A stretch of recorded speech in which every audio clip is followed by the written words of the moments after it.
चिंतामणी. फार वर्षांपूर्वी गण नावाचा एक राजकुमार होऊन गेला. तो स्वभावाने खूप दृष्ट होता. तो ऋषीमुनींना त्रास द्यायचा, ब्राह्मणांचा छळ करायचा. त्याच्यामुळे कुणालाही यज्ञ शांतपणे करता येत नव्हता. एकदा तो राजकुमार आपल्या साथीदारांना घेऊन शिकारीला गेला होता. त्या अरण्यात कपिल मुनींचा आश्रम होता. ते सर्वजण त्या आश्रमाजवळ आले. कपिल मुनींनी गणाचे स्वागत केले. त्यांना प्यायला थंडगार पाणी दिले. ते खूप तहानलेले होते, त्यामुळे पाणी पिऊन त्यांना बरे वाटले. कपिल मुनींनी सर्वांना जेवायला थांबायला सांगितले. कपिल मुनींचा आश्रम म्हणजे गवताची एक साधी झोपडीच होती. या झोपडीत कसले जेवण मिळणार? रानातील कंदमुळे आणि झाडपाल्याची कसली तरी भाजी, असेच काहीतरी असणार. गणाला असे जेवण कसे आवडणार? तो विचारात पडला. तो म्हणाला, मुनिवर्य, या झोपडीत तुम्ही आम्हाला कसे जेवण देणार? आम्ही परत जातो. आता दुपार झाली आहे. घरी जाऊन पोटभर हवं ते जेवण करू. दुपार तर झालीच आहे. घरी जाईपर्यंत उशीर होईल. इथेच थांबा.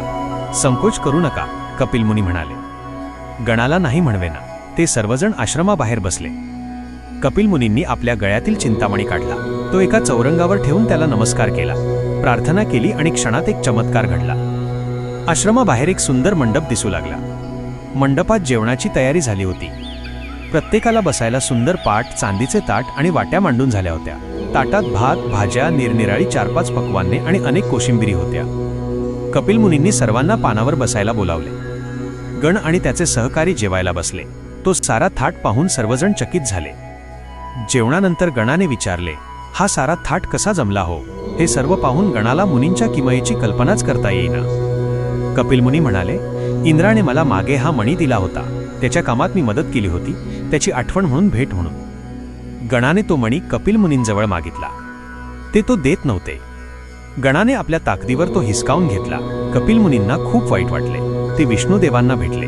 त्यांनी त्यांना सारी हकीकत सांगितली.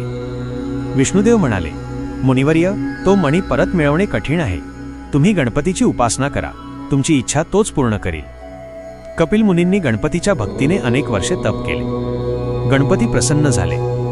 पुढे गणपतीचे आणि गणाचे युद्ध झाले. गणाचे वडील अभिजित त्याला विरोध करत होते, पण गणाने त्यांचा उपदेश मानला नाही. दोघांची जोरदार लढाई झाली.